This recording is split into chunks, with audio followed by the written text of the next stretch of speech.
Hello, shalom, shalom, soyez bénis frères et sœurs. J'espère que vous allez bien par la grâce de Dieu. Je viens ce matin vous dire merci. Très chers frères et sœurs, merci de m'avoir souhaité joyeux anniversaire en masse. Vous avez réussi à me faire pleurer hier parce que l'amour que vous m'avez démontré sur les réseaux sociaux est quelque chose que j'avais recherché depuis mon enfance. Je me suis senti en famille hier. Hier, c'est comme si il y avait une renaissance en moi. Parce que nombreux m'ont appelé, nombreux m'ont écrit. Mon Wave, mon Orange Money n'ont fait que crépiter. Et quand j'ai regardé tout ça, je n'ai pas regardé ça de manière physique pour dire non, il y a l'argent qui est venu, non, tout ça. Mais j'ai vu l'importance que j'avais dans vos vies. L'importance que j'avais réussi à implanter dans vos vies. À partir de ça, j'ai compris la mission que je dois continuer dans la vérité avec le nom du Seigneur. Très chers frères et sœurs, hier vous avez réussi à toucher mon âme. Vous avez réussi à toucher mon être. Vous m'avez démontré qu'au dehors, on peut se refaire une autre famille. Au dehors, on peut se refaire une autre famille. Aucun de mes frères, ni de mes sœurs, de même père, ne m'a souhaité même un joyeux anniversaire.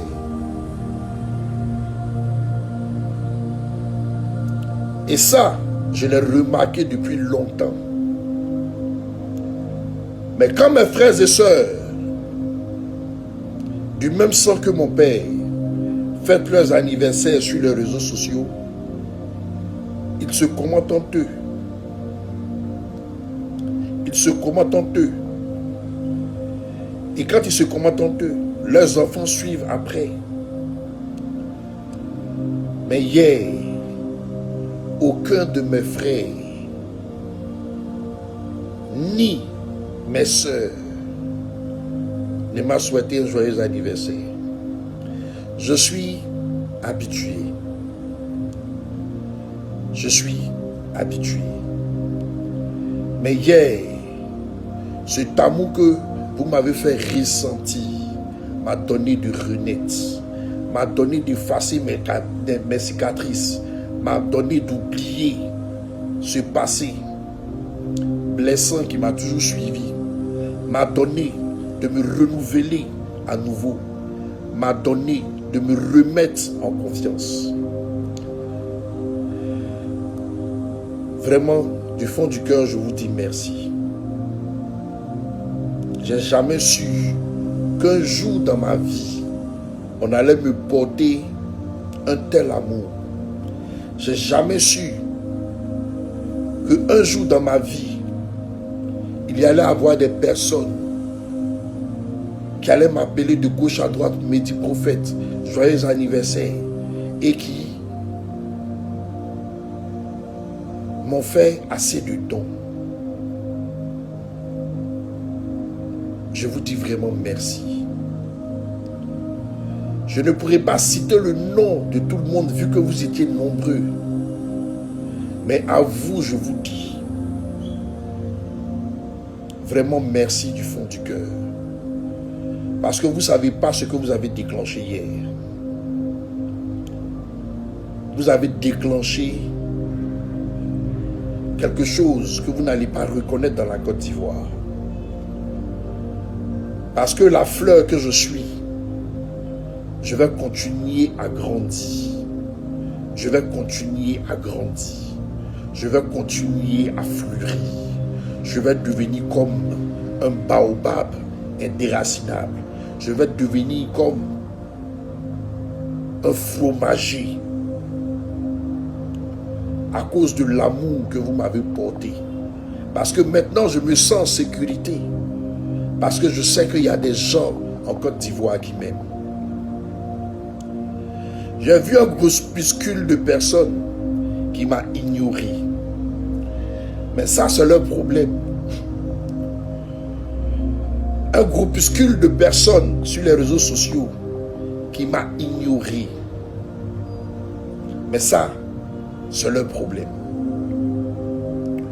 Mais je remercie le Seigneur pour vous qui m'avez écrit en masse, pour vous qui m'avez fait des dépôts d'argent, pour vous qui m'avez démontré votre amour.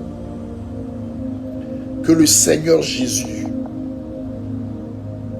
dans son ciel, qui a vu toutes vos actions, si je suis vraiment un appelé de ce Dieu-là,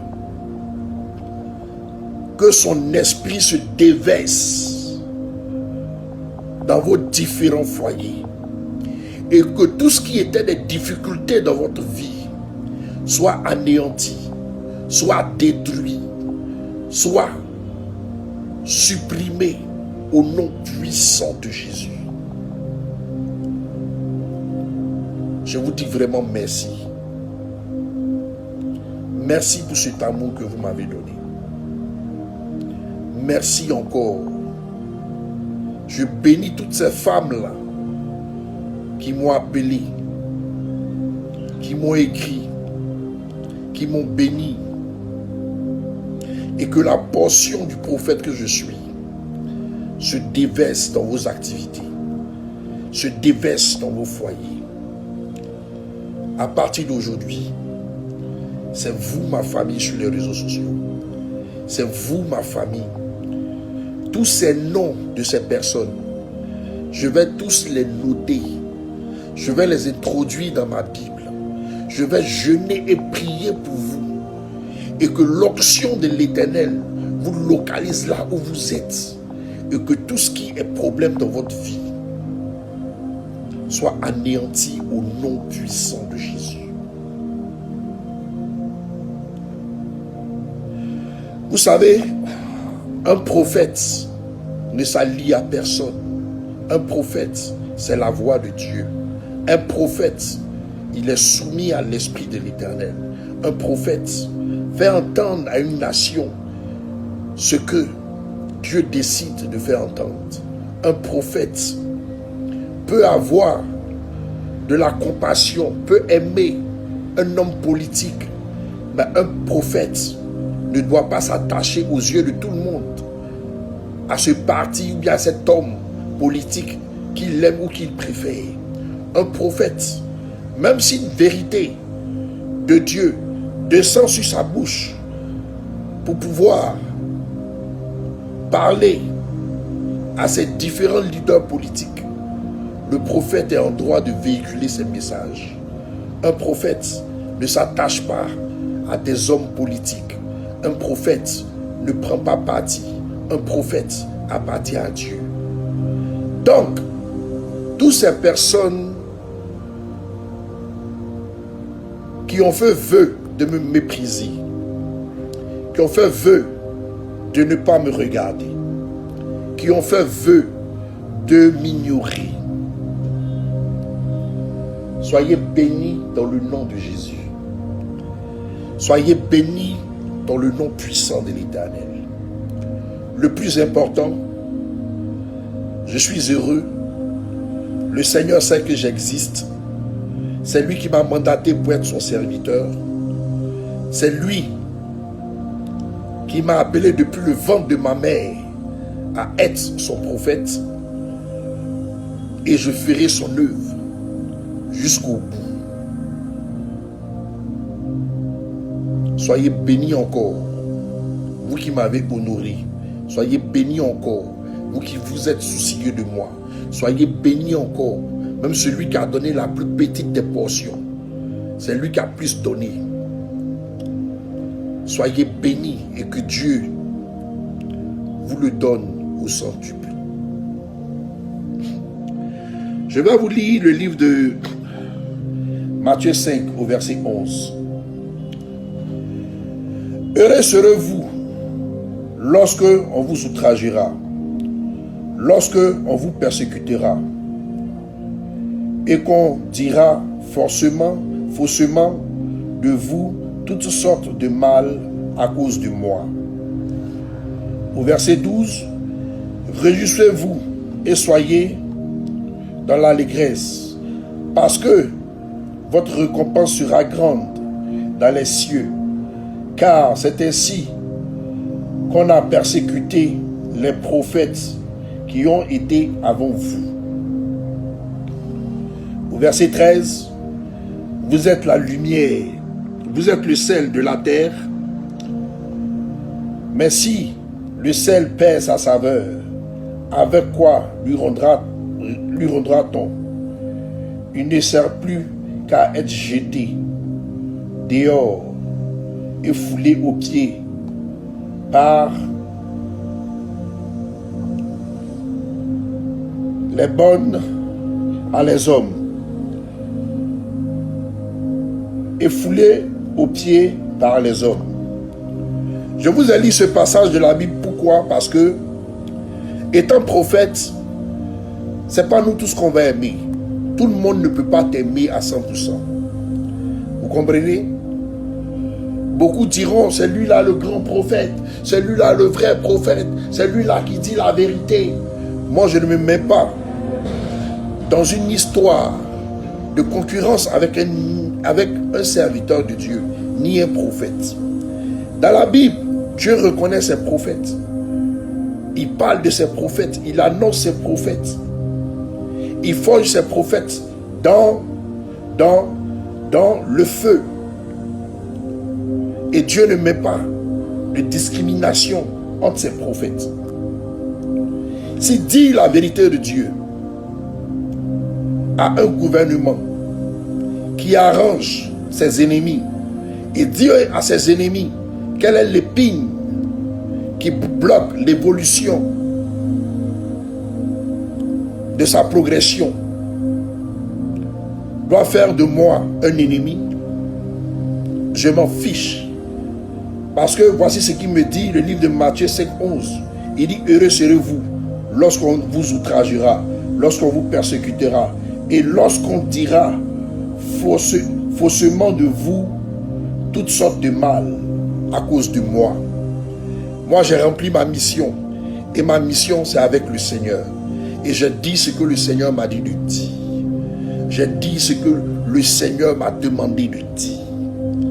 Et je suis heureux et fier de moi. Donc tous ceux qui m'ont aimé, encore soyez bénis. Et je vous dis, ce n'est pas encore fini. C'est maintenant ma mission va commencer.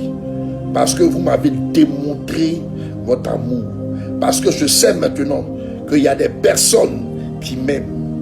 Parce que maintenant, je sais que j'ai des frères et des sœurs dans cette Côte d'Ivoire. Et je vais me donner corps, âme et esprit dans la prière, dans le jeûne, pour œuvrer véritablement dans la vérité. Et cette force, je la puise chez vous. Merci à tous. Merci à tous. Que Dieu vous bénisse et que l'Esprit du Seigneur descende chez vous. Réglez tous vos maux, tous vos problèmes, toutes vos maladies, toutes vos difficultés. Que les anges déportés sur mon ministère battent chez vous. Battent chez vous. Et que vous soyez guéris de tout mal dans le nom puissant de Jésus. Sur ce, shalom.